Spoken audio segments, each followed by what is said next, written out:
Greetings, everyone. I am Dr. Wolf. Last time we talked about avoiding debt like the plague.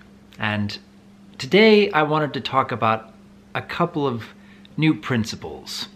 The first of which is work is good and play must be earned. And this is something that I've been following for a very long time. Kind of habit I've been building up over many years. Because it doesn't come very easily, especially in youth. When I say that work is good and play must be earned, a lot of people seem to think that we should be spending all of our time working and that play should just be brushed aside and not really be given much thought at all. And that is a bit more of an extreme that I don't think I'm trying to push here, but at the same time, I don't want anyone to be using that as an excuse either. And this is where I want to bring in a second principle, where I was recently listening to a talk by a man by the name of Dallin H. Oaks.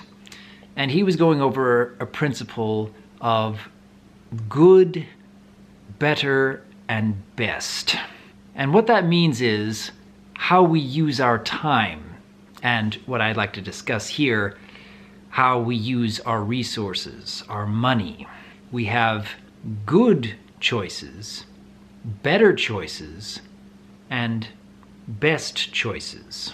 And the first thing I'd like to discuss here is that just because one particular choice is good does not make it a worthwhile use of our time or our resources.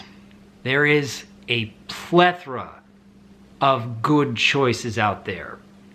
Far many more good uses of our time than time allows. Many good uses of our time than we will ever be able to manage. And yet, we fill our days with what we consider to be good uses of our time. And this can range from many different elements. When we go to work, when we come home, when we spend time in front of the TV, or we're playing video games, or we're talking with friends, or we're making dinner, or we're going out for a night on the town, or we're working towards a family trip, or we're doing any number of things. There are many good uses of our time that in the moment make sense. But do we ever stop and consider, just because this is a good use of our time, are there better uses of our time? Or could there even still be a best use of our time? And when we're looking at the ways we use our time, especially in regards to whether we're deciding between work and play, again, going back to the first principle I brought up, work is good and play must be earned. We decide between work and play, usually deciding, well, I'm feeling tired. I'm feeling worn down. I'm feeling like I need to relieve some stress.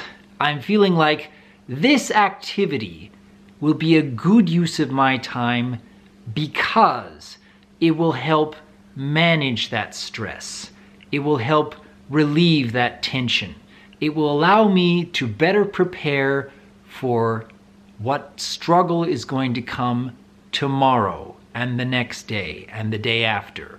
And I know that in the past, this activity or that activity have consistently been a good use of my time because it has allowed me to overcome this stress that builds up when I go to work or when I go to school or when I'm dealing with these stressful situations.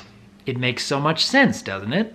We build these habits over time and we have decided it's good for us. But do we ever stop and consider, could there be better choices? Or even still, beyond that, could there be best choices for our time? This goes back to another term that I've learned in economics many, many years ago. It's called opportunity cost. Because you are spending your time or your resources, your money, on this particular activity or this particular item, this investment, you are no longer able to make this choice with your time or your resources, your money. You are losing choices that you could have made because you have made this choice. You are losing an opportunity because you have chosen this specific opportunity. That is the cost.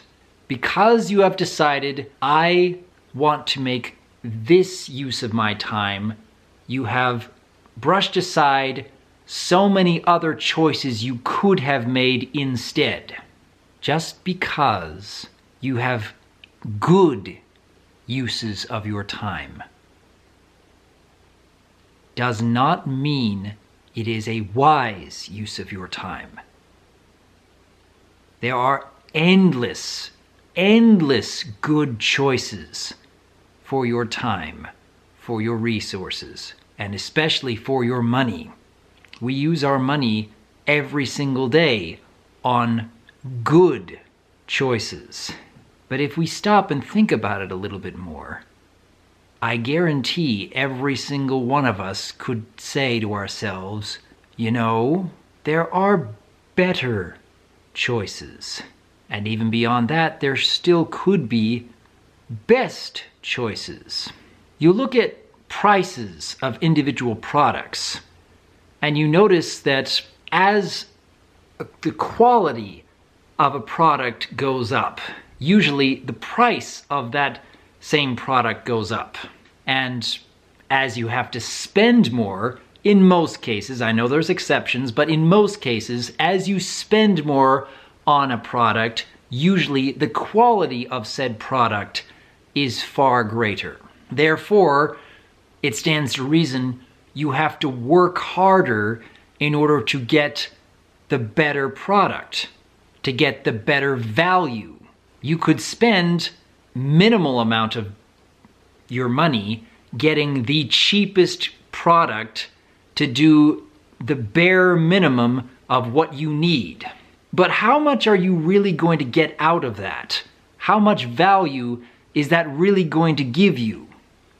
It's a good choice, but you know that there are better quality products out there if you were willing to invest more of your money into that product, right? The same applies with your time. You decide, I need to spend more of my time on relieving my stress, relieving my tension, because it's a good use of my time. But is it a better use of your time? I would argue that some of the greatest value that we get out of life requires much greater sacrifice. We have to be willing to give much more.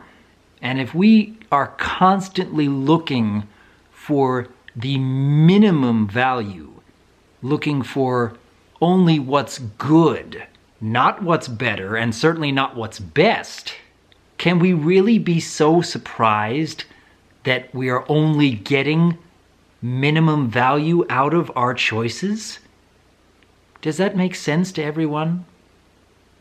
Whether we are making an investment of our time, of our talents, or of our resources, of the money we earn, there are good choices, there are better choices, and there are best choices.